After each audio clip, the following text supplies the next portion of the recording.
ফ্যাসিবাদ মুক্ত দেশে এবার ঘুরে দাঁড়ানোর পালা। রাজস্ব সম্মেলনে বললেন প্রধানমন্ত্রী, কর ব্যবস্থাপনাকে দুর্নীতি ও হয়রানি মুক্ত করার নির্দেশ।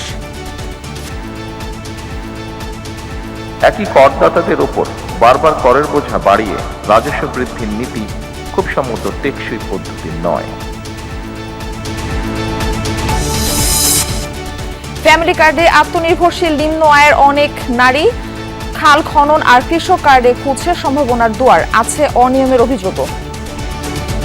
একদিন খাইলে আরেকদিন খাইতে পারছি না, এখন এই টাকাটা পাই আমরা খাইতে পারি। জামাই যেই টাকা বেতন পাই টাকা তো আর আমরা রোয়া নাই, বুঝছেন, 8-9 জন মানুষ খাওয়াই না, টাকাটা পাইলে একটু উপকারও। আগস্টে সরাসরি ত্রয়োদশে কেনা এলএনজি 4টি কার্গো দেশে পৌঁছানো নিয়ে অনিশ্চয়তা। গ্যাস সরবরাহ নিয়ে অনিশ্চয়তা। আরো 5 জাহাজ আমদানির উদ্যোগ। ঢাকা চট্টগ্রাম মহাসড়কে এআই ক্যামেরা ব্যবহারে পরিবহনে চাঁদাবাজি কমবে। আশা স্বরাষ্ট্রমন্ত্রীর। কোন হাইওয়েতে 3 হুইলার চলতে দেয়া হবে না।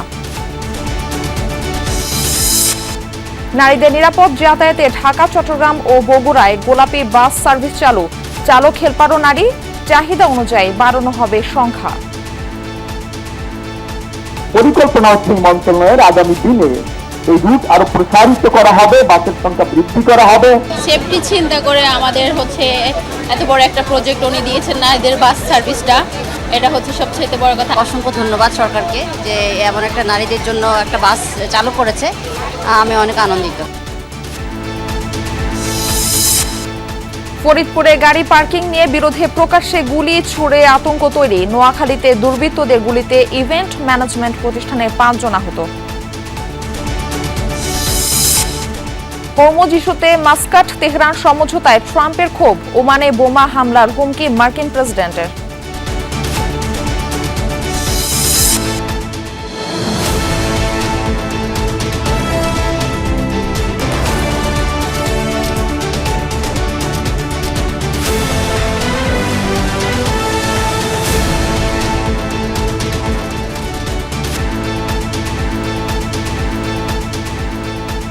আমন্ত্রণ দুপুরের বাংলাদেশে আপনাদের সঙ্গে থাকছি আমি মার্ফি রহমান। এতক্ষণ শিরোনাম দেখছিলেন। কর ব্যবস্থাপনাকে সহজ ও দুর্নীতি এবং হয়রানিমুক্ত করার নির্দেশ দিয়েছেন প্রধানমন্ত্রী তারেক রহমান। বলেন, একই করদাতার উপর বারবার করের বোঝা বাড়িয়ে রাজস্ব আদায় বৃদ্ধির চেষ্টা কখনোই টেকসই পদ্ধতি নয়। দক্ষ ব্যবস্থাপনার মাধ্যমে জাতীয় রাজস্ব বোর্ডকে মানুষের আস্থার প্রতিষ্ঠানে রূপ দেওয়ার আহ্বান জানান সরকার প্রধান। প্রধানমন্ত্রীর আশ্বাস দেন, অতীতের ঘটনা ভুলে সৎ ও যোগ্য কর্মকর্তাদের জন্য সহায়ক কর্মপরিবেশ তৈরি করবে সরকার। রাজস্ব আদায়ের কৌশল ও করণীয় ঠিক করতে রাজধানী চীন মৈত্রী সম্মেলন কেন্দ্রে আয়োজন করা হয় জাতীয় রাজস্ব সম্মেলনের, যেখানে চলতি বছরের 6 লাখ কোটি টাকার বেশি কর আদায়ের লক্ষ্যমাত্রা নিয়ে কথা বলেন বক্তারা। অনুষ্ঠানে সরকারের নীতি ও পরিকল্পনা তুলে ধরেন অর্থমন্ত্রী ও অর্থ উপদেষ্টা।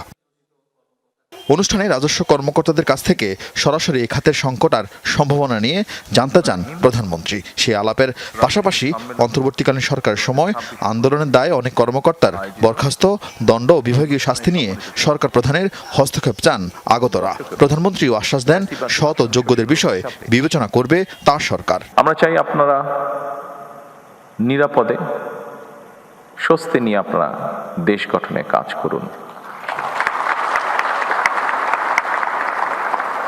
সরকারের অবস্থান থেকে আমরা অবশ্যই চেষ্টা করব দেশের স্বার্থে, দেশের প্রয়োজনে যে বিষয়গুলো গুরুত্বপূর্ণ সেগুলিকে প্রায়োরিটাইজ করতে। আসুন আমরা যে কোনো ধরনের বিশৃঙ্খলাকে পরিহার করার চেষ্টা করি এবং সেই জন্য সকলকে স্বস্তিতে কাজ করার পরিবেশ করে দেওয়া যায়, তার জন্য প্রয়োজনীয় পদক্ষেপ সরকার গ্রহণ করবে ইনশাআল্লাহ। এ সময় করদাতাদের সাথে রাজস্ব কর্মকর্তাদের আস্থার ঘাটতি নিয়ে প্রশ্ন তোলেন সরকার প্রধান। বলেন, দেশে কর ভিত্তি এখনো সংকীর্ণ। করদাতা ও রাজস্ব প্রশাসনের মধ্যে আস্থার সম্পর্কেও আরো শক্তিশালী করা প্রয়োজন। কর ব্যবস্থাপনা কিংবা কর আদায় পদ্ধতি সহজ এবং দুর্নীতি ও হয়রানিমুক্ত হওয়া প্রয়োজন। ব্যক্তি স্বার্থের চেয়ে প্রতিষ্ঠান তথা সবার আগে দেশের স্বার্থ রক্ষা করা প্রয়োজন।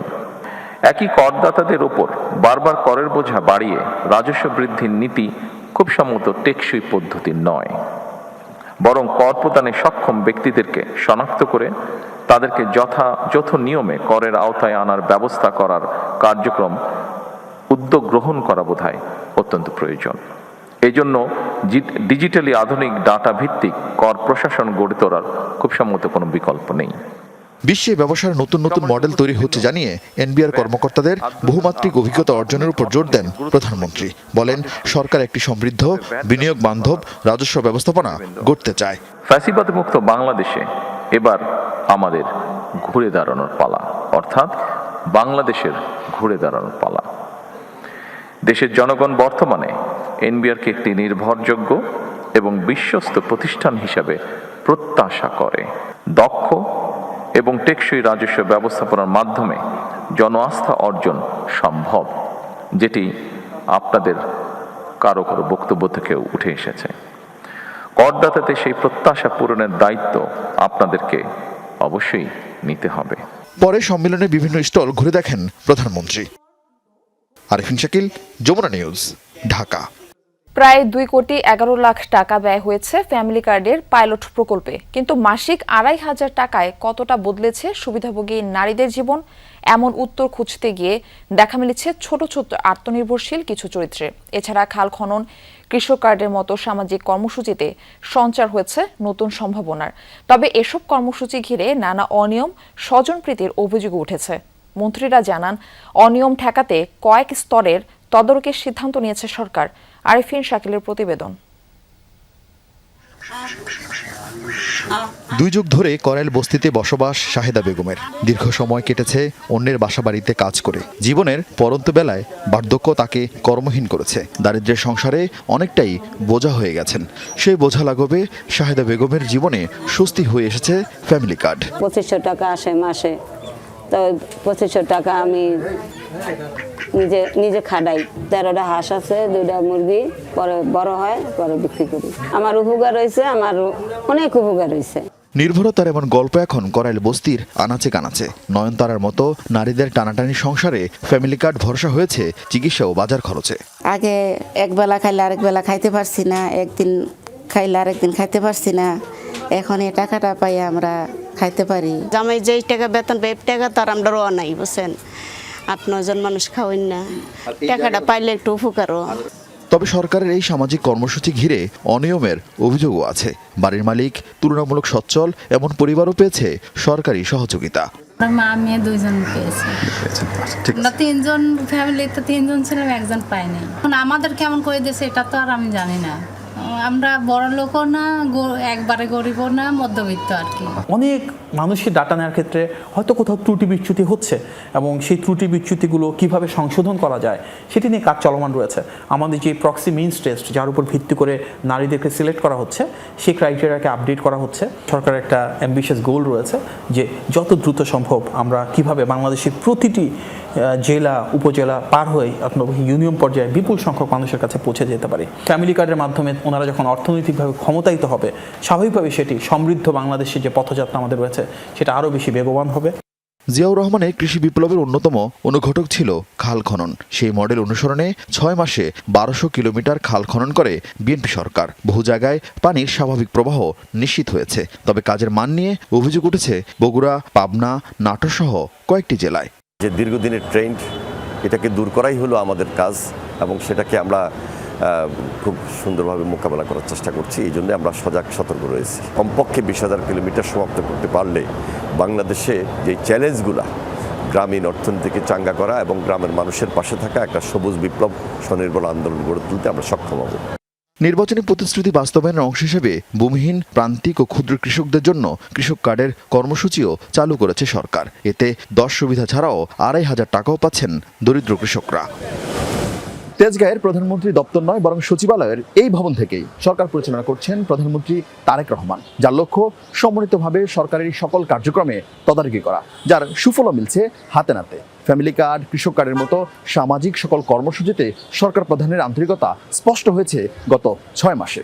এসব সামাজিক কর্মসূচি আগামী কয়েকদিনের মধ্যে সারা বাংলাদেশে পুরোদমে চালু হবে। তবে বিশ্লেষকরা বলছেন সরকারের জন্য সবচেয়ে বড় চ্যালেঞ্জ হয়ে দাঁড়াবে অনিয়ম, দুর্নীতি, স্বজনপ্রীতি বা দলীয়করণের মতো ঘটনা এড়িয়ে প্রকৃত সুবিধাভোগীদের কাছে সরকারের এই সহযোগিতা পৌঁছানো। আরিফিন শাকিল, যমুনা নিউজ, ঢাকা।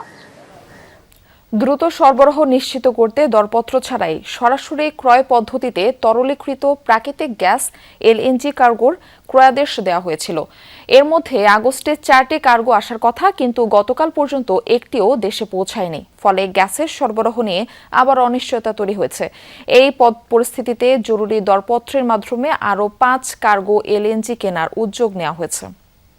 জ্বালানি বিভাগের অনুমোদনে এলএনজি আমদানি তদারকি করে পেট্রোবাংলা। আমদানির দায়িত্বে রয়েছে পেট্রোবাংলার কোম্পানি রূপান্তরিত প্রাকৃতিক গ্যাস কোম্পানি লিমিটেড। মাসে সাধারণত 10টি কার্গো আমদানি করা হয়। টার্মিনালে ত্রুটি থাকায় আগস্টে 9টি কার্গো আসার কথা। এর মধ্যে 3টি দরপত্রের মাধ্যমে, একটি দীর্ঘমেয়াদী ও একটি স্বল্পমেয়াদী চুক্তির আওতায় এবং 4টি সরাসরি ক্রয় পদ্ধতিতে কেনা। দরপত্রে কেনা 3টি কার্গোর মধ্যে 2টি ইতোমধ্যে গ্যাস সরবরাহ করেছে, অন্যটি 20 আগস্ট আসার কথা। দীর্ঘমেয়াদী চুক্তির আওতায় কাতার থেকেও একটি কার্গো পাওয়া গেছে। সৌদি আরামকোর সঙ্গে স্বল্পমেয়াদী চুক্তির আওতায় একটি জাহাজ বঙ্গোপসাগরে পৌঁছেছিল, তবে স্থানান্তরে ঝুঁকি থাকায় ওই কার্গো থেকে এলএনজি নিতে রাজি হয়নি টার্মিনাল। এদিকে রাজধানীর আশেপাশের কয়েকটি জেলায় গ্যাস সংকট এখনো পুরোপুরি কাটেনি, তবে গ্যাসের চাপ বাড়ায় ভোগান্তি কিছুটা কমেছে। গাজীপুরে সিএনজি পাম্পগুলোতে আগের তুলনায় কমেছে যানবাহনের সারি। বিভিন্ন শিল্প প্রতিষ্ঠানে উৎপাদনও কিছুটা বেড়েছে, তবে ব্যবসায়ীরা বলছেন এখনো তা কাঙ্ক্ষিত মাত্রায় পৌঁছায়নি। এদিকে নরসিংদীতে সকাল থেকে গ্যাস সরবরাহ বন্ধ রয়েছে। এতে শিল্প কলকারখানায় ব্যাহত হচ্ছে উৎপাদন, বন্ধ রয়েছে সিএনজি স্টেশনও। এদিকে চুলা না জ্বলায় ভোগান্তিতে আবাসিক গ্রাহকরা। দ্রুত পুরোপুরি গ্যাস সংকট সমাধানের দাবি জানিয়েছেন শিল্প উদ্যোক্তা সহ ভুক্তভোগীরা। তিতাস কর্তৃপক্ষ জানিয়েছে নরসিংদীতে গ্যাসের চাপ নেই বললেই চলে। যেটুকু পাওয়া যাচ্ছে তার পুরোটাই ঘোড়াশাল পলাশ ইউরিয়া সার কারখানায় অগ্রাধিকার ভিত্তিতে সরবরাহ করা হচ্ছে।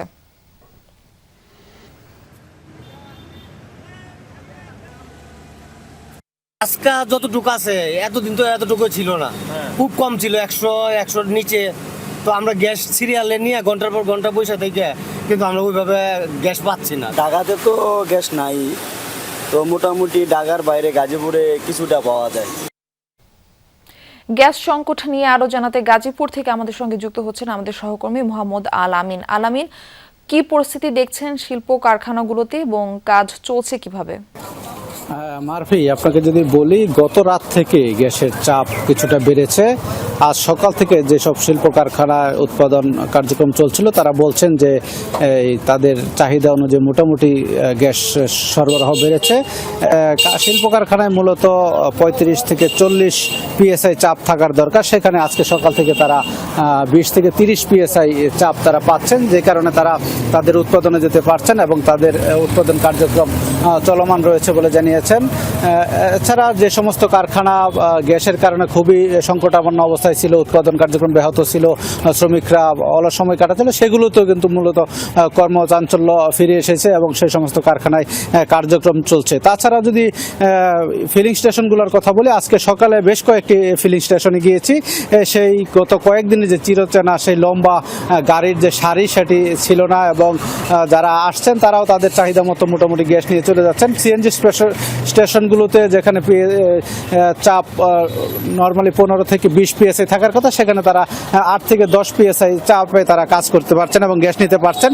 যারা সিএনজি অটোরিকশার যারা আছেন, তাছাড়া রাইড শেয়ারিংয়ের যারা যে সমস্ত গাড়ি রয়েছে তারাও মোটামুটি সন্তুষ্ট প্রকাশ করেছেন যে তারা চাপ আছে। এছাড়া ফিলিং স্টেশনের যে সমস্ত স্টেশনগুলো রয়েছে সেগুলোতেও তারা চাপ বলছেন। তাছাড়া একটি শিল্প প্রতিষ্ঠান এবং যদি বলা হয় যে ফিলিং স্টেশনের মালিকরা বলছেন যে চাপগুলো যে সমস্ত অবস্থা রয়েছে সেই কারখানার যেই মালিকরা রয়েছেন তারা বলছেন যে অবৈধ গ্যাস সংযোগ যদি বন্ধ করা যায় তাহলে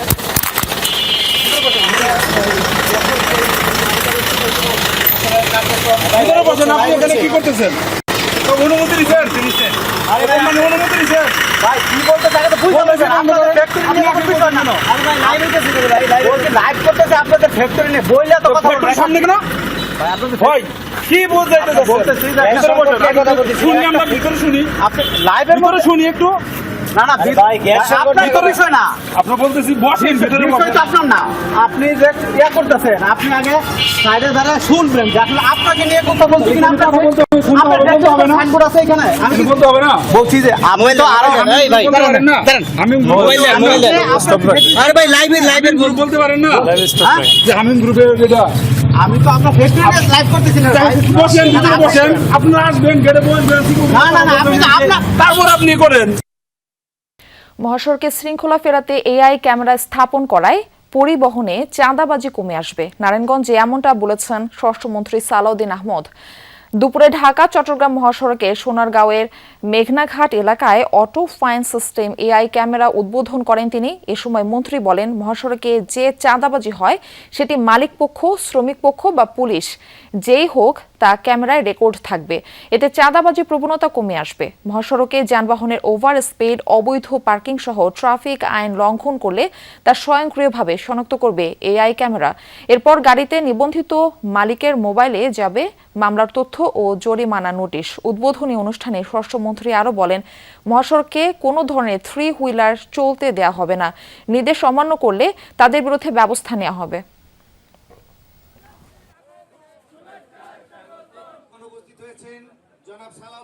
মহাসড়কে যে চাঁদাবাজি হয় সেটা মালিক পক্ষ থেকে হোক, শ্রমিক ফেডারেশনের পক্ষ থেকে হোক বা পুলিশের পক্ষ থেকে হোক, সব কিছু ক্যামেরায় যেহেতু রেকর্ডেড থাকবে, আশা করি এই প্রবণতাটা কমবে এবং আমি বিশ্বাস করি জনগণের সহযোগিতায় আমরা মহাসড়কে চাঁদাবাজি বন্ধ করতে পারব। রাজধানীতে 10টি, চট্টগ্রাম ও বগুড়ায় 4টি সহ মোট 14টি বিআরটিসি মহিলা বাস সার্ভিস পিঙ্ক বাসের উদ্বোধন করলেন সড়ক পরিবহন ও সেতুমন্ত্রী শেখ রবিউল আলম। দুপুরে তেজগাঁওয়ে বিআরটিসি ডিপোতে উদ্বোধনী শেষে তিনি বলেন, সরকারের উদ্দেশ্যে নারীদের জন্য নিরাপদ যাতায়াত নিশ্চিত করা, নারী যাত্রীরা যেন এই বাসে চড়তে স্বাচ্ছন্দ্য বোধ করে সে ব্যবস্থা নেওয়া হবে। প্রাথমিকভাবে নতুন বাজার থেকে মতিঝিল, তালতলা থেকে মতিঝিল, ড্যামরা থেকে জিপিও, মিরপুর 10 ও 12 থেকে মতিঝিল, মোহাম্মদপুর থেকে মতিঝিল এবং আব্দুল্লাহপুর থেকে মতিঝিল সহ বিভিন্ন রুটে পাওয়া যাবে এই সেবা। সামনের দিনে রুট ও বাসের সংখ্যাও বাড়ানো হবে বলে জানান তিনি। বলেন, সরকার 200 ইভি বাস ক্রয় করবে, যার মধ্যে নারীদের মধ্যে 100টি বরাদ্দ থাকবে। এতে ঢাকায় গণপরিবহনের চিত্র বদলে যাবে বলে আশা করেন সড়ক মন্ত্রী। তাছাড়া পিঙ্ক বাসে সেবার মান দিন দিন যাতে বাড়ে সেজন্য বিশেষ নজর থাকবে বলেও জানান মন্ত্রী। এটা মানে সামনে আমাদের আসলে অনেক ভালো একটা সুযোগ দিয়েছে। নারীদের যাদের বেশি হেজিটেশন ফিল হয় তারা অবশ্যই এটাতেই ওঠার চেষ্টা করবে। হাজার ভিড় থাকলেও নারীদের মাঝে কোনো আনকমফোর্টেবল ফিল হবে না। সরকারকে ধন্যবাদ জানাই যে নারীদের সেফটি চিন্তা করে আমাদের এত বড় একটা প্রজেক্ট উনি দিয়েছেন। প্রধানমন্ত্রীর অঙ্গীকার ছিল যে আমরা নারী বান্ধব এবং নারী কর্তৃক পরিচালিত একটা পরিবহন ব্যবস্থা ইনশিওর করবো সড়ক পথে। তার অংশ হিসাবে আপনারা দেখবেন যে আমরা 14টি বাস চালু করতে চলেছি। তার মধ্যে ঢাকাতে 10টি রুটে 10টি বাস চলবে। এদিকে রাজধানীর পাশাপাশি চট্টগ্রাম ও বগুড়াতেও নারীদের জন্য চালু হলো বিশেষায়িত পিঙ্ক বাস সেবা। চট্টগ্রামের কালুরঘাট থেকে পতেঙ্গা রুটে 2টি গোলাপি বাস দেওয়া হয়েছে। বাসগুলো কালুরঘাট, বহদ্দারহাট, মুরাদপুর, জিইসি মোড়, টাইগার পাস, আগ্রাবাদ হয়ে পতেঙ্গা পর্যন্ত যাত্রী পরিবহন করবে। এছাড়া বগুড়ায় শেরপুর থেকে মাটিডালি রুটে 2টি পিঙ্ক বাস চালু করা হয়েছে। এই বাসগুলো RDA স্কুল, শাহজাহানপুর উপজেলা গেট, সাতমাথা ও মহিলা কলেজ হয়ে মাটিডালি পর্যন্ত চলবে। নারীদের জন্য এই গণপরিবহন ব্যবস্থাকে আরও আধুনিক করতে ই-টিকিটিং সেবা চালুরও উদ্যোগ নেওয়া হয়েছে। বিশেষায়িত বাস সেবা চালু করায় খুশি নারীরা দ্রুত বাসের সংখ্যা আরও বাড়ানোর দাবি জানিয়েছেন তারা।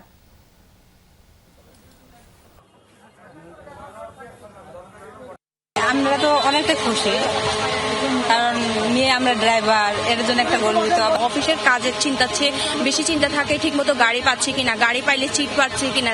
এখন সব থেকে বড় সুবিধা হচ্ছে কন্ট্রাক্টরও হচ্ছে মেয়ে, ড্রাইভারও হচ্ছে মেয়ে, যার কারণে একদম মানে এনভায়রনমেন্টটা খুব ভালো। যারা অফিসগামী আছে বা স্কুলগামী বা যারা শিক্ষার্থী আছে তাদের জন্য অনেক উপকার হবে এটা। সাবেক সেনাপ্রধান জেনারেল আজিজ আহমেদের বিরুদ্ধে রেড নোটিশ জারি করতে ইন্টারপোলে চিঠি দিয়েছে আন্তর্জাতিক অপরাধ ট্রাইব্যুনালের চিফ প্রসিকিউটর। মতিঝিলের শাপলা চত্বরে হেফাজতে ইসলামের সমাবেশে অভিযান ও পরদিন নারায়ণগঞ্জের সিদ্ধিরগঞ্জে গুলির ঘটনায় মামলার ভিত্তিতে এই চিঠি দেওয়া হয়েছে। চিফ প্রসিকিউটর জানান, শাপলা চত্বরে সংঘটিত হত্যাকাণ্ডের এই মামলায় প্রথম কোনো পলাতক আসামিকে ইন্টারপোলের মাধ্যমে দেশে ফিরিয়ে আনার উদ্যোগ নেওয়া হয়েছে। তিনি বলেন, আজিজ আহমেদ মধ্যপ্রাচ্য বা অন্য কোনো দেশে পালিয়ে গেছেন বলে জানা গেছে। ইন্টারপোলের মাধ্যমে তাকে ফিরিয়ে এনে বিচারের মুখোমুখি করার আশা প্রকাশ করেন তিনি। পর্যায়ক্রমে মামলার অন্য পলাতক আসামিদেরও ফিরিয়ে আনার উদ্যোগ নেওয়া হবে বলে জানান চিফ প্রসিকিউটর। রাষ্ট্রপতি নির্বাচনে প্রার্থিতা প্রত্যাহারের শেষ দিন আজ বিকেল 4টার মধ্যে বৈধ প্রার্থীরা চাইলে নিজেদের প্রার্থিতা প্রত্যাহার করতে পারবেন। সময় শেষ হওয়ার পর রাষ্ট্রপতি নির্বাচনে চূড়ান্ত প্রার্থীদের তালিকা নির্ধারণ করা হবে। একাধিক প্রার্থী বহাল থাকলে 20 আগস্ট জাতীয় সংসদ ভবনের অধিবেশন কক্ষে ভোট গ্রহণ অনুষ্ঠিত হবে। দুপুর 2টা থেকে 5টা পর্যন্ত ভোট গ্রহণ চলবে। রাষ্ট্রপতি পদে এবার 2 জন প্রার্থী মনোনয়নপত্র জমা দিয়েছেন। বিএনপির পক্ষ থেকে দলটির মহাসচিব ও স্থানীয় সরকার মন্ত্রী মির্জা ফখরুল ইসলাম আলমগীরকে প্রার্থী করা হয়েছে। তার মনোনয়নপত্রের প্রস্তাবক দলের স্থায়ী কমিটির সদস্য আব্দুল মুইন খান এবং সমর্থক গয়েশ্বরচন্দ্র রায়। অন্যদিকে জামায়াত ইসলামী নেতৃত্বাধীন 11 দলীয় ঐক্যের প্রার্থী হিসেবে এলডিপি চেয়ারম্যান কর্নেল অবসরপ্রাপ্ত অলি আহমদের নাম প্রস্তাব করা হয়েছে। তার মনোনয়নপত্রের প্রস্তাবক ঢাকা 15 আসনের সংসদ সদস্য ডাক্তার শফিকুর রহমান এবং সমর্থক নারায়ণগঞ্জ 4 আসনের সংসদ সদস্য আব্দুল্লাহ আল আমিন।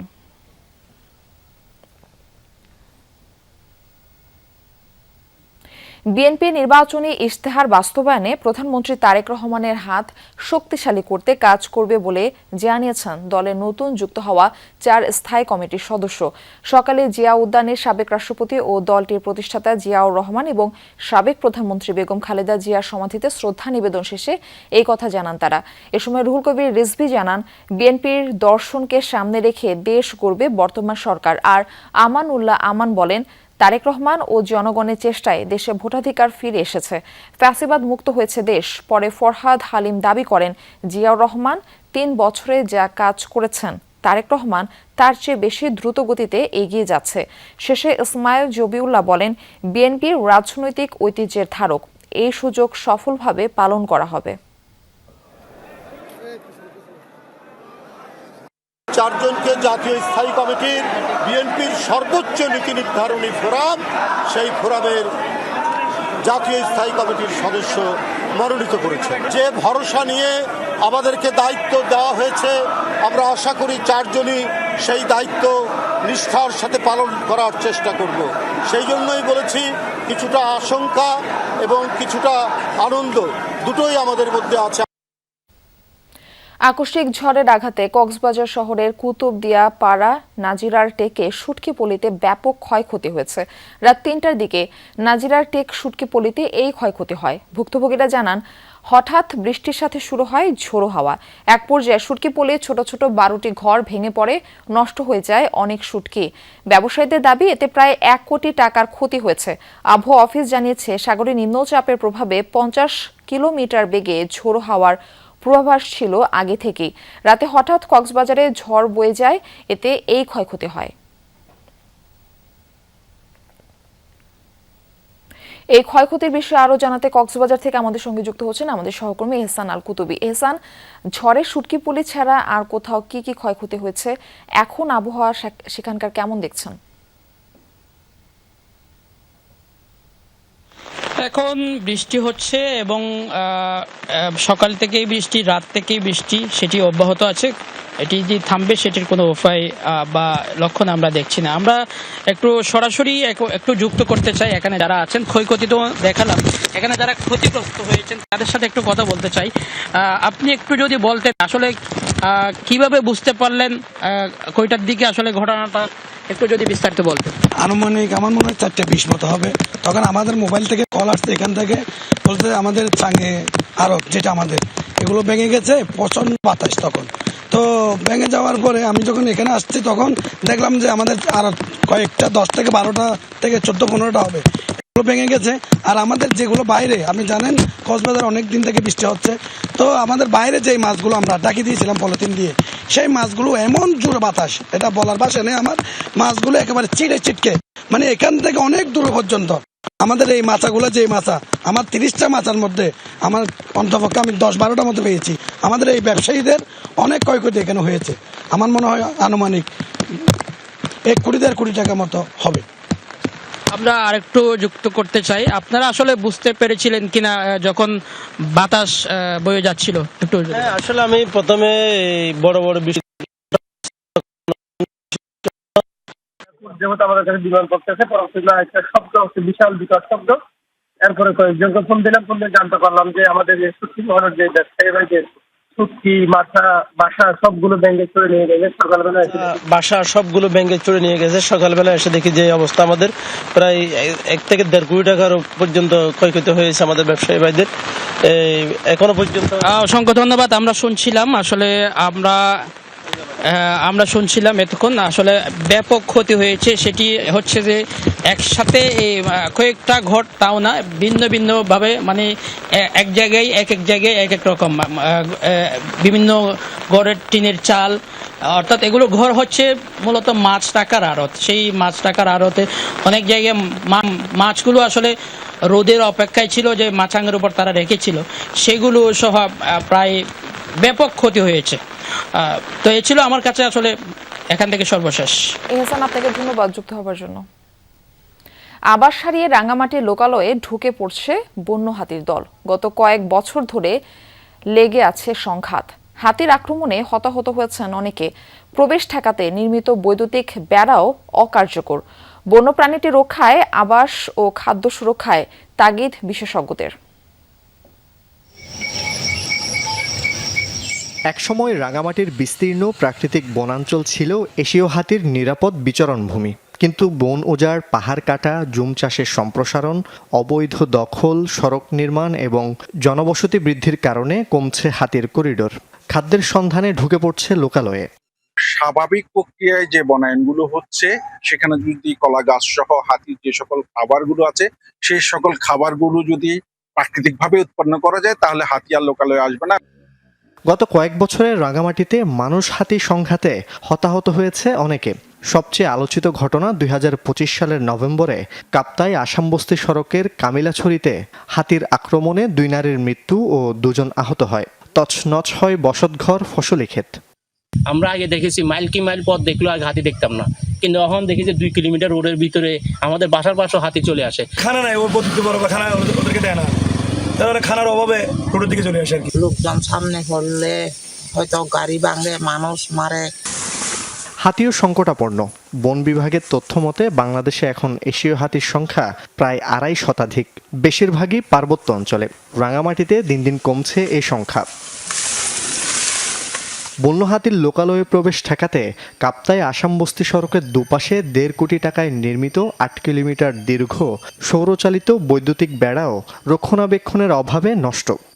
তাদের আবাসস্থল নিরাপদ করা, তাদের খাদ্যের যোগান নিশ্চিত করা এবং তাদেরকে একেবারেই কোনো রকম ডিস্টার্বহীন একটা পরিবেশ দেওয়া। যদি এটা করতে পারি তাহলে আমার মনে হয় কনফ্লিক্টটা অনেকটা কমবে। হাতি এখানে আছে, ঘর ভেঙে দেয়, তারপরে বাগান টাগান নষ্ট করে, তারপরে ওই মানুষ মারে। জঙ্গলাতে বাড়ি দুগিয়ে ঘর ভাঙি দেয়, মানুষ ক্ষতি করে আরই। বন্য হাতির হামলার পর নিহতের পরিবারকে 3 লাখ ও আহতকে 1 লাখ টাকা দেওয়ার নিয়ম। তবে ক্ষতিগ্রস্তরা কেউ পান না। হাতি সংরক্ষণ একটা প্রকল্প ইতিমধ্যে বন অধিদপ্তর বাস্তবায়নে আছে। ওই প্রকল্পের আওতায় হাতির এই পরিসংখ্যানটি নতুন করে আবার জরিপ করা হবে, তখন আমরা আসলে হাতির অবস্থাটা কি অবস্থায় আছে আমরা জানতে পারবো। বিশেষজ্ঞদের মতে মানুষ ও হাতি শত্রু নয়। হাতির আবাস সুরক্ষা সহ সংঘাত বন্ধ না করলে এই বন্যপ্রাণী বিলুপ্তির আশঙ্কা প্রকাশ করেন তারা। জুবায়েদ ইবনে শাহাদাত, যমুনা নিউজ। ফরিদপুরে ভাঙায় গাড়ি পার্কিংকে কেন্দ্র করে বাকবিতণ্ডার এক পর্যায়ে গাড়ি থেকে প্রকাশ্যে গুলি চালিয়েছে অজ্ঞাত এক যুবক। সোমবার রাত 11:30টার দিকে ভাঙ্গা হাইওয়ে থানার সামনে ঢাকা খুলনা মহাসড়কে এই ঘটনা ঘটে। এই ঘটনার একটি ভিডিও সামাজিক যোগাযোগ মাধ্যমে ভাইরাল হয়েছে। প্রত্যক্ষদর্শীরা জানায়, ঢাকা থেকে গোপালগঞ্জগামী একটি প্রাইভেট কার থেকে চা খেতে নামেন এক যুবক ও তরুণী। তারা হাইওয়ে থানার সামনের সড়কেই গাড়িটি রেখে দেয়। এ সময় স্থানীয়রা সড়কের পাশে গাড়িটি না রাখার অনুরোধ জানায়। এ নিয়ে তাদের মধ্যে তর্ক বিতর্ক হয়। এক পর্যায়ে অজ্ঞাত ওই যুবক গাড়ি থেকে পিস্তল বের করে এলোপাতাড়ি গুলি ছুড়ে চলে যায়। এই ঘটনার পর আতঙ্ক ছড়িয়ে পড়ে এলাকায়। অভিযুক্তকে শনাক্ত করে আইনের আওতায় আনা হবে বলে জানিয়েছে পুলিশ। নোয়াখালীর বেগমগঞ্জে দুর্বৃত্তর এলোপাতাড়ি গুলিতে ইভেন্ট ম্যানেজমেন্ট প্রতিষ্ঠানের এক ক্যামেরাম্যান সহ 5 জন গুলিবিদ্ধ হয়েছেন। তাদের মধ্যে একজনের অবস্থা গুরুতর হওয়ায় উন্নত চিকিৎসার জন্য ঢাকায় পাঠানো হয়েছে। অন্যরা নোয়াখালী জেনারেল হাসপাতালে চিকিৎসাধীন। সোমবার রাত 11:15টার দিকে উপজেলার আলাইয়াপুর ইউনিয়নের মোশাকপুর গ্রামের গাজী টোলা এলাকায় এই ঘটনা ঘটে। গুলিবিদ্ধরা হলেন নজরুল ইসলাম শান্ত, মারুফ আহমেদ, জসিম উদ্দিন, সাকিব হোসেন ও বাবলু। গুলিবিদ্ধ নজরুল জানান, 3টি মোটরসাইকেল ও 2টি সিএনজিতে করে গায়ে হলুদের অনুষ্ঠানে ভিডিও করতে যাওয়ার সময় পেছন দিক থেকে তাদের লক্ষ্য করে এলোপাতাড়ি গুলি ছুড়ে দুর্বৃত্তরা। এতে 5 জন গুলিবিদ্ধ হন। হামলাকারীদের মধ্যে স্থানীয় হারুন ও পিচ্চি রিয়াদ ছিলেন বলে দাবি করেন তিনি। তবে স্থানীয়দের দাবি, পূর্ব বিরোধের জেরে এই হামলা হয়েছে। তদন্ত করে আইনি ব্যবস্থা নেওয়া হবে বলে জানিয়েছে পুলিশ।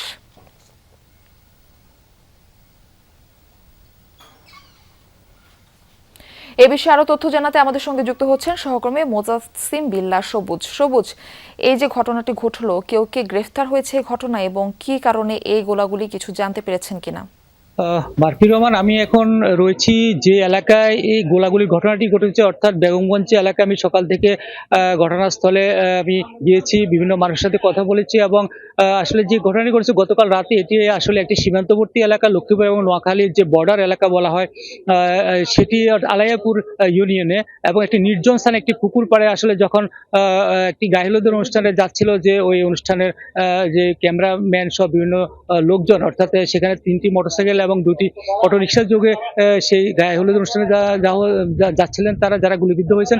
পিছন দিক থেকে মোটরসাইকেলে করে এসে দুর্বৃত্তরা তারা গুলি ছুড়ে এবং যারা আহত হয়েছেন প্রত্যেকের আসলে পিছে গুলি লেগেছে, মাথায় গুলি লেগেছে, ঘাড়ে গুলি লেগেছে এবং এর পরপরই আসলে তারা উদ্ধার করে স্থানীয় যে মানুষজন রয়েছে তারা নোয়াখালী জেনারেল হসপিটাল রয়েছে সেখানে পাঠানো। একজনের অবস্থা আশঙ্কাজনক, অর্থাৎ বেশি গুলি লেগেছে, যা তাকে ঢাকায় পাঠানো হয়েছে। অন্য যারা রয়েছে, আমি কিছুক্ষণ আগে সেখানকার যে আবাসিক মেডিকেল অফিসার রয়েছে তার সাথে কথা বলেছি, তারা বলছেন যে মোটামুটি আশঙ্কা মুক্ত রয়েছে বাকিরা, কিন্তু তাদেরকে চিকিৎসা দেওয়া হচ্ছে এবং যে শরীরে গুলি রয়েছে সেগুলো বিষয়ে তারা ডাক্তাররা সিদ্ধান্ত নিচ্ছেন যে কি করা হবে। এছাড়া এই ঘটনার পরপরই আসলে জেলা পুলিশের যে কর্মকর্তা রয়েছে, বেগমগঞ্জ মডেল থানা, বেগমগঞ্জ সার্কেল অতিরিক্ত পুলিশ সুপার, তারা প্রত্যেকে ঘটনাস্থলে ছুটে যান এবং সেখানকার মানুষের সাথে কথা বলেন এবং তারা যেটি জানিয়েছেন যে আসলে এই ঘটনার সাথে যারা জড়িত রয়েছেন তাদেরকে শনাক্ত করার চেষ্টা চলছে এবং জেলা পুলিশের এবং থানা এবং গোয়েন্দা পুলিশের বেশ কয়েকটি টিম কাজ করছে এবং তারা আসলে মূলত বিভিন্ন মানুষজনের সাথে কথা বলে কারা এই ঘটনার সাথে জড়িত সেটি শনাক্ত করার চেষ্টা করছেন। তো আরেকটা জিনিস বলে রাখি যে আসলে এই এলাকায় গত কয়েক মাস ধরে বেশ কয়েকটি গোলাগুলির ঘটনা ঘটেছে এবং পুলিশও বেশ কয়েকবার অস্ত্র উদ্ধার করেছে এবং একসাথে 3টি অস্ত্র পর্যন্ত উদ্ধার করা হয়েছে কিছুদিন আগে বাংলাবাজার এলাকা থেকে। কিন্তু আসলে যে গোলাগুলির ঘটনা, এটি আসলে বলা যায় যে নিয়মিত বিরতিতে কিছুদিন পরে আসলে ঘটনা ঘটছে। তবে আসলে জেলা পুলিশের পক্ষ থেকে তারা বলছেন যে তারা এখন বিশেষ অভিযান দেওয়ার চিন্তা ভাবনা করছেন ওই এলাকার সীমান্তবর্তী যে কয়েকটি ইউনিয়ন রয়েছে সেখানে। এবং এখন পর্যন্ত আপনি যেটি বলছেন যে মামলা এখন পর্যন্ত আসলে হয়নি, যারা আহত হয়েছেন তারা চিকিৎসা নিচ্ছেন। আর পুলিশের পক্ষ থেকে বলা হয়েছে এখন পর্যন্ত কেউ অভিযোগ নিয়ে আসেনি, তবে আসলে তারা আইনগত ব্যবস্থা নেবেন এবং মূলত তাদের মূল নজরদারিটা রয়েছে যে আসলে কারা এই ঘটনার সাথে জড়িত তাদেরকে চিহ্নিত করার কাজে আসলে পুলিশ এখন ব্যস্ত রয়েছে। সবুজ, ধন্যবাদ আপনাকে। বাংলাদেশের সামুদ্রিক নিরাপত্তা ও নৌ পরিবহন ব্যবস্থাপনায় সমন্বয় বাড়াতে বাংলাদেশ কোস্টগার্ড ও নৌ পরিবহন অধিদপ্তরের মধ্যে সমঝোতা স্মারক স্বাক্ষর হয়েছে। সকালে কোস্টগার্ড সদর দপ্তরে এই সমঝোতা স্মারকে স্বাক্ষর করেন কোস্টগার্ডের মহাপরিচালক রিয়ার অ্যাডমিরাল মোহাম্মদ জিয়াউল হক এবং নৌ পরিবহন অধিদপ্তরের মহাপরিচালক কমান্ডার মোহাম্মদ শফিউল বারী। সমঝোতা স্মারকের আওতায় সামুদ্রিক নিরাপত্তা, পরিবেশ সুরক্ষা, জাহাজ থেকে দূষণ প্রতিরোধ এবং সমুদ্রে সমুদ্রে উদ্ধার কার্যক্রমে দুই সংস্থার মধ্যে সমন্বয় বাড়ানো হবে। পাশাপাশি প্রয়োজনীয় তথ্য ও কারিগরি তথ্য বিনিময়, যৌথ প্রশিক্ষণ ও মহড়া, সক্ষমতা বৃদ্ধি এবং জরুরি পরিস্থিতিতে সমন্বিতভাবে সাড়া দেওয়ার ব্যবস্থা জোরদার করা হবে। বাংলাদেশের সামুদ্রিক নিরাপত্তা, তারপরে সমুদ্রে যারা ব্যবসা বাণিজ্য করেন তাদের নিরাপত্তা, সমুদ্রের দূষণ রোধ সহ অন্যান্য সার্চ অ্যান্ড রেস্কিউর মতো বড় বড় যে সমস্ত অপারেশন আছে এগুলা আরো সুষ্ঠুভাবে সম্পাদন করা সম্ভব হবে। 3 জেলায় সড়ক দুর্ঘটনায় শিশুসহ 5 জন নিহত হয়েছেন। এর মধ্যে চাঁপাইনবাবগঞ্জে শিবগঞ্জে মোটরসাইকেল নিয়ন্ত্রণ হারিয়ে প্রাণ গেছে 2 জনের। স্থানীয়রা জানায়, ভোরে কানসাট বাজার থেকে মোটরসাইকেলে বাড়ি ফিরছিলেন বালিয়াদিঘি গ্রামের আবু হায়াত ও হাবিব। মুসলিমপুর টাকশাল দিঘি এলাকায় পৌঁছালে নিয়ন্ত্রণ হারায় চালক। রাস্তার পাশে পড়ে যায় মোটরসাইকেলটি। গুরুতর আহত 2 জনকে হাসপাতালে নেওয়া হলে চিকিৎসক তাদের মৃত ঘোষণা করেন। এদিকে ভোরে সিরাজগঞ্জের উল্লাপাড়ায় ট্রাক ও পিকআপের সংঘর্ষে মারা গেছেন 2 জন। এলাকাবাসীর অভিযোগ, আহতদের দ্রুত উদ্ধার করে হাসপাতালে নিতে না পারায় তাদের মৃত্যু হয়। এই ঘটনায় ক্ষুব্ধ জনতা 3 ঘণ্টা মহাসড়ক অবরোধ করে রাখে, তবে অবহেলার অভিযোগ অস্বীকার করেছে পুলিশ। এছাড়া দিনাজপুরের ফুলবাড়িতে ট্রাকের ধাক্কায় প্রাণ গেছে 3য় শ্রেণীর এক শিক্ষার্থীর। পুলিশকে বারবার খবর দেওয়ার পরেও তারা আসে নাই। ফায়ার সার্ভিস চলে এসেছে 15 কিলোমিটার দূরে থেকে, কিন্তু পুলিশ 1.5 কিলোমিটার দূরে থেকে কেন আসতে পারলো না? রাস্তা আসলে আপনার কানসার থেকে হাসপাতাল এলাকার দুর্ঘটনায় আপনার কবলে পড়ে মারা গেছে আর কি। ঝালকাঠি, বরিশাল ও পিরোজপুরের ভাসমান পেয়ারা হাট বর্ষা মৌসুমে পেয়ারা চাষিদের জীবনে নিয়ে আসে নব আনন্দ। গাছ থেকে পেয়ারা সংগ্রহ থেকে শুরু করে পাইকারের হাতে তুলে দেয়া পর্যন্ত চাষিদের থাকে যত্ন আর ব্যস্ততা। এবছর প্রাকৃতিক কারণে পেয়ারার ফলন কিছুটা কম হলেও দাম ভালো থাকায় লাভের আশা করছেন চাষিরা। আর এই পেয়ারা বাগান ও ভাসমান হাটের সৌন্দর্য উপভোগ করতে প্রতিদিন ভিড় করছেন দেশ বিদেশের পর্যটকরা। বর্ষা এলেই জমে ওঠে ঝালকাঠির ভাসমান হাট। জলে ভাসা পেয়ারা বাজারের অন্যরকম এই দৃশ্য দেখতে ভিড় করেন ব্যবসায়ী, দর্শনার্থীরা। ভোরের আলো ফুটতেই বাগান থেকে পেয়ারা সংগ্রহে ব্যস্ত হয়ে ওঠেন কৃষকরা। ছোট ছোট নৌকায় পেয়ারা তুলে রওনা হন ভীমরুলির ভাসমান হাটে। ঝালকাঠি, বরিশাল ও পিরোজপুর জেলার 3 উপজেলা ও 4 ইউনিয়ন জুড়ে প্রায় 300 বছরের পুরনো এই পেয়ারা বাগান। আষাঢ়, শ্রাবণ ও ভাদ্র এই 3 মাস থাকে পেয়ারার মৌসুম। তাই এই সময়টাতে বাগান ও হাট জুড়ে থাকে কর্মব্যস্ততা। তবে এবছর গাছে পোকার আক্রমণে মুকুল ঝরে যাওয়ায় ফলন কিছুটা কমেছে। তারপরও বাজারে ভালো দাম থাকায় লাভের আশা চাষিদের। পেয়ারা ভালো হয় নাই, পেয়ারা একবারে তিলা হয়েছে। আমরা ফসলাদি খুব ভালো হয়েছে, লেবু বাগান আছে, লেবু খুবই ভালো আছে। ভীমরুলি খালে বসাই ভাসমান হাটে চলে পেয়ারা বেচা কেনা। প্রতিদিন দেশের বিভিন্ন স্থানের পাইকাররা স্থানীয় আড়তদারের মাধ্যমে কিনে নেন এসব পেয়ারা। বর্তমানে প্রতিমন পেয়ারা বিক্রি হচ্ছে 800 থেকে 1000 টাকায়। পেয়ারা এখান দিয়ে কিনে ডুমুরিয়া বাজার থেকে টাকা পাঠায়। সেতু হওয়ার কারণে আমরা আর্থিকভাবে অনেক লাভবান হয়েছি, যেহেতু যোগাযোগ ব্যবস্থা আগে থেকে অনেক উন্নত হয়ে গেছে। এই ভাসমান হাটের সৌন্দর্য দেখতে প্রতিদিন ভিড় করছেন পর্যটকরা। পরিবার পরিজন নিয়ে নৌকায় ঘুরে হাট দেখছেন তারা। জানান, পর্যাপ্ত থাকা খাওয়ার ব্যবস্থা ও নিরাপত্তা নিশ্চিত করলে পর্যটকদের সংখ্যাও আরও বাড়বে। আমরা আমাদের কাজিন প্রতিবেশী সবাই পরিবার মিলে আসছি, প্রায় 15 জন আসছি। আমাদের অনেক ভালো লাগতেছে। এই জায়গাটা যদি আরেকটু উন্নয়ন করা যায় তাহলে এটা খুব সুন্দর একটা পাবলিক প্লেস হবে। কৃষি বিভাগ বলছে, পেয়ারার ভালো দাম পাওয়ায় লাভবান হচ্ছেন চাষিরা। একই সঙ্গে পর্যটকদের আগমন বাড়ায় বাড়তি আয়ের সুযোগ তৈরি হয়েছে। আমাদের কৃষকরা যেন এই পেয়ারার আবাদ এবং উৎপাদনে আরও বেশি আগ্রহী হয়, সেজন্য আমাদের কিছু বিভাগীয় পক্ষ থেকে কিছু উদ্যোগ রয়েছে। আমরা তাদের বিভিন্ন ধরনের প্রযুক্তি বিষয়ক প্রশিক্ষণ দিয়ে যাচ্ছি। চলতি মৌসুমে জেলায় 554 হেক্টর জমিতে পেয়ারার আবাদ হয়েছে। উৎপাদন লক্ষ্যমাত্রা ধরা হয়েছে 5633 মেট্রিক টন, যার বাজার মূল্য 15 থেকে 16 কোটি টাকা। শামস তাবরিজ উচ্ছ্বাস, যমুনা নিউজ। আবারও স্বাগত জানাচ্ছি, আপনারা দেখছেন দুপুরের বাংলাদেশ। হরমুজ প্রণালী খুলে দেওয়ার পথে হস্তক্ষেপ বা বাধা তৈরি করলে বোমা ফেলা হবে ওমানে। ফক্স নিউজকে দেয়া সাক্ষাৎকারে এমন হুঁশিয়ারি দিয়েছেন মার্কিন প্রেসিডেন্ট। বলেন, ওমানকে ঠেকানো খুবই সহজ বিষয় তাদের জন্য। এর আগে যুক্তরাষ্ট্রের নৌ অবরোধকে পাশ কাটিয়ে হরমুজ প্রণালীতে বিকল্প রুটের বিষয়ে ওমানের সঙ্গে সমঝোতার কথা জানিয়েছে ইরান। এই খবরেই চটে গেছেন ট্রাম্প। পারস্য উপসাগরের গুরুত্বপূর্ণ নৌরুট হরমুজের দক্ষিণ প্রান্তের দেশ ওমান মধ্যপ্রাচ্য সংঘাতে নিরপেক্ষ অবস্থানে থাকার দাবি করে আসছে দেশটি। এরই মাঝে বেশ কয়েকবার ইরানের হামলার শিকার হয়েছে মাস্কাট। তা সত্ত্বেও জলপথটি পুনরায় সচল করার লক্ষ্যে তেহরানের সাথে আলোচনার ক্ষেত্রে পালন করছে গুরুত্বপূর্ণ ভূমিকা। শুধু ইরানই নয়, গেল কয়েকদিন ধরে যুক্তরাষ্ট্রের সাথেও আলোচনা চালিয়ে যাচ্ছে ওমান। হরমুজের অচলাবস্থা দূর করতে একটি বিকল্প রুট নির্ধারণে চলছে দফায় দফায় বৈঠক। আলোচনাকে ইতিবাচক হিসেবে অভিহিত করেছে ওমান।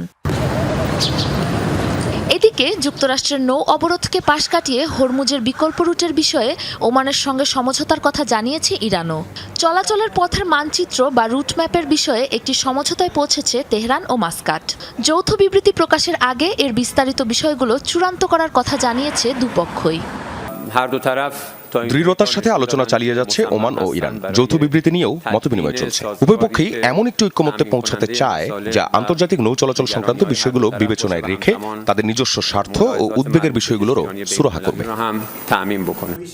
আর এই খবরে আরও চটে গেছেন ট্রাম্প। মিত্রদেশ হওয়া সত্ত্বেও হরমুজ প্রণালীর ইস্যুতে হস্তক্ষেপ বা বাধা তৈরি করলে বোমা ফেলা হবে ওমানে। ফক্স নিউজকে দেওয়া এক সাক্ষাৎকারে এমন হুঁশিয়ারি দিয়েছেন মার্কিন প্রেসিডেন্ট। বলেন, ওমানকে ঠেকানো খুবই সহজ বিষয় তাদের জন্য। আত্মসমর্পণ ছাড়া ইরানের কাছে আর কোনো পথ খোলা নেই। যদি এতে ওমান বাধা হয়ে দাঁড়ায় তাহলে তাদের উপরও বোমা হামলা চালানো হবে। এর আগে চলতি মাসের শুরুর দিকে ইরানের পররাষ্ট্রমন্ত্রী আব্বাস আরাকচি দাবি করেন, গুরুত্বপূর্ণ এই নৌপথ পুনরায় পুরোপুরি চালু হওয়া নির্ভর করছে যুক্তরাষ্ট্রের কাছ থেকে ইরানের ক্ষতিপূরণ পাওয়ার উপর। তেহরানের মতে সমঝোতা স্মারক লঙ্ঘন করে ইরানের উপর ফের হামলা করার জেরেই ওয়াশিংটনকে দিতে হবে এই ক্ষতিপূরণ। তবে হরমুজের বিকল্প রুট নির্ধারণে হওয়া চুক্তিতে ঠিক কী ধরনের শর্তগুলোকে বাধা হিসেবে গণ্য করছেন ট্রাম্প তা এখনও স্পষ্ট নয়। সাবরিনা নুসরাত, যমুনা নিউজ। যন্তর মন্তরের পর এবার রাঁচি। দীর্ঘ 24 দিনের আন্দোলনের চাপে শেষ পর্যন্ত পিছু হটল ঝাড়খণ্ড সরকার। ছাত্র ও চাকরি প্রার্থীদের দাবির মুখে বাতিল করা হলো বিতর্কিত জেএসএসসি সিজিএল পরীক্ষা। শুধু তাই নয়, 2014 সাল থেকে বেসরকারি সংস্থা টিডিপিএল এর মাধ্যমে নেয়া সকল পরীক্ষা, ফলাফল ও নিয়োগ প্রক্রিয়াতেও তদন্তের সিদ্ধান্ত নিয়েছে হেমন্ত সোরেন সরকার। ভারতে আবারও জেনজিদের জয়, উচ্ছ্বাস ছাত্র জনতার। শিক্ষার্থীদের আন্দোলনের মুখে আবারও মাথা নোয়াতে বাধ্য হলো বিজেপি সরকার। দিল্লির পর এবার ঝাড়খণ্ড। দীর্ঘ 24 দিনের ছাত্র আন্দোলনের পর অবশেষে হার মানতে হলো হেমন্ত সোরেনের সরকারকে। সোমবার বিতর্কিত জেএসএসসি সিজিএল পরীক্ষা বাতিল করার সিদ্ধান্ত নিয়েছে রাজ্য সরকার। জেএসএসসি 14তম ও ব্যাকলগ পরীক্ষা বাতিল করা হবে। আর্থিক অপব্যবহারের তদন্তের জন্য আমরা ইডিকে চিঠি লিখব। সিআইডি তদন্ত বিচার বিভাগের তত্ত্বাবধানে থাকবে। একই সঙ্গে টিডিপিএল এর মাধ্যমে 2014 সাল থেকে নেয়া বিভিন্ন পরীক্ষার প্রক্রিয়া, ফলাফল ও নিয়োগ নিয়েও ব্যাপক তদন্তের সিদ্ধান্ত নেওয়া হয়েছে। সরকার বলছে, নির্ধারিত এসওপি ঠিকভাবে মানা হলে অনিয়মের সুযোগ তৈরি হতো না। তাই তদন্তে অনিয়ম ধরা পড়লে নেওয়া হবে ব্যবস্থা। সরকারের ঘোষণার পরপরই ছাত্রনেতা দেবেন্দ্রনাথ মাহাতো তার 16 দিনের অনশন প্রত্যাহার করেন। পাশাপাশি সরকারের এই সিদ্ধান্তকে ঝাড়খণ্ডের ছাত্রদের বড় জয় হিসাবে ব্যাখ্যা করেন তিনি। এটি ছাত্রদের অক্লান্ত সংগ্রামের সরাসরি ফল। এটি ছাত্র আন্দোলনের একটি বিজয়, একটি শক্তিশালী শিক্ষা ও নিয়োগ ব্যবস্থা যা নিশ্চিত করবে যে প্রশ্নপত্র ফাঁস, অসদুপায় ও স্বজনপ্রীতি আর কখনো ঘটবে না। এমনকি এর জন্য যদি সাংবিধানিক সংশোধনের প্রয়োজন হলেও তা করতে হবে। তবে আন্দোলনকারীরা স্পষ্ট জানিয়েছে, এখনই আন্দোলন পুরোপুরি থেমে যাচ্ছে না। পরীক্ষা বাতিল হলেও অনিয়মের অভিযোগে সিবিআই তদন্ত হয় কিনা নজর থাকবে তাদের। শেষ দাবিটি পূরণ না হওয়া পর্যন্ত আন্দোলন চালিয়ে যাওয়ার কথা বলছেন তারা। আমরা আগে দেখতে চাই বিজ্ঞপ্তিটি আসলেই বাতিল হয়েছে। আমরা সিডিপিও এবং এফএসও পরীক্ষা নিয়ে সরকারের অবস্থান জানতে চাই। এটা এখনো অস্পষ্ট। সুতরাং এই সমস্ত বিষয় একটা সমঝোতায় না পৌঁছানো পর্যন্ত আন্দোলন চলবে। ঝাড়খণ্ডে নিয়োগ পরীক্ষার অনিয়মের অভিযোগকে কেন্দ্র করে বেশ কয়েক সপ্তাহ ধরে আন্দোলন করছিল ছাত্র ও চাকরি প্রার্থীরা। রাঁচিতে আন্দোলনকারীদের অবস্থান বিক্ষোভও চলছিল। বিতর্কিত পরীক্ষা বাতিল, নিয়োগ প্রক্রিয়ায় স্বচ্ছতা আনা এবং অনিয়মের অভিযোগের নিরপেক্ষ তদন্ত করাই ছিল বিক্ষোভকারীদের দাবি। অস্মিতা বিশ্বাস, যমুনা নিউজ। বাংলাদেশের বিপক্ষে ডারউইন টেস্ট হারের পর স্কোয়াডে পরিবর্তন এনেছে অস্ট্রেলিয়া। বাদ পড়েছেন ওপেনার জেক ওয়েদারাল্ড, তার জায়গায় স্কোয়াডে ডাক পেয়েছেন ম্যাট রেনশ। বাংলাদেশের বিপক্ষে ডারউইন টেস্টে 9 উইকেটে বড় ব্যবধানে হারের পর থেকেই গুঞ্জন ছিল অজি স্কোয়াডে আসতে পারে পরিবর্তন। বাদ পড়ার গুঞ্জনে ছিলেন ওপেনার ওয়েদারাল্ড ও লামুশেনের নাম। তবে শেষ পর্যন্ত জল্পনা সত্যি হলো। বাজে ফর্মের কারণে বাদ পড়লেন ওয়েদারাল্ড। প্রথম ম্যাচে প্রথম ইনিংসে 0 আর দ্বিতীয় ইনিংসে 23 রান করেছিলেন এই ওপেনার। অজি গণমাধ্যম বলছে লাবুশেন দলে থাকলেও তার জায়গায় একাদশে আসার জন্য বিবেচনায় আছেন জশ ইংলিশ। আগামী শনিবার শুরু হবে সিরিজের দ্বিতীয় ও শেষ টেস্ট।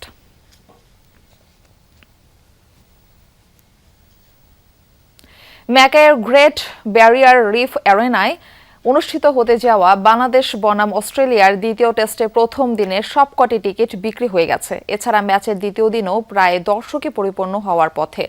এই প্রথম এখানে কোনো আন্তর্জাতিক পুরুষ টেস্ট ম্যাচ অনুষ্ঠিত হতে যাচ্ছে। সেই সাথে ম্যাকাই হতে যাচ্ছে অস্ট্রেলিয়ার 12তম টেস্ট ভেন্যু, যে স্টেডিয়ামের আসন সংখ্যা 10,000। ডারউইনে হারের পর সিরিজ বাঁচাতে অস্ট্রেলিয়ার জন্য ম্যাকাই টেস্ট এখন খুব গুরুত্বপূর্ণ। সিরিজের দ্বিতীয় টেস্ট শুরু হবে আগামী 22 আগস্ট। এই ম্যাচকে কেন্দ্র করে আঞ্চলিক পর্যটন শিল্প এবং স্থানীয় ব্যবসা বাণিজ্যে ইতিবাচক ভূমিকা রাখবে বলে মনে করছেন কুইন্সল্যান্ড সরকার এবং ম্যাকাইয়ের স্থানীয় কাউন্সিল। এই ছিল দুপুরে বাংলাদেশে। এতক্ষণ সাথে থাকার জন্য সবাইকে ধন্যবাদ।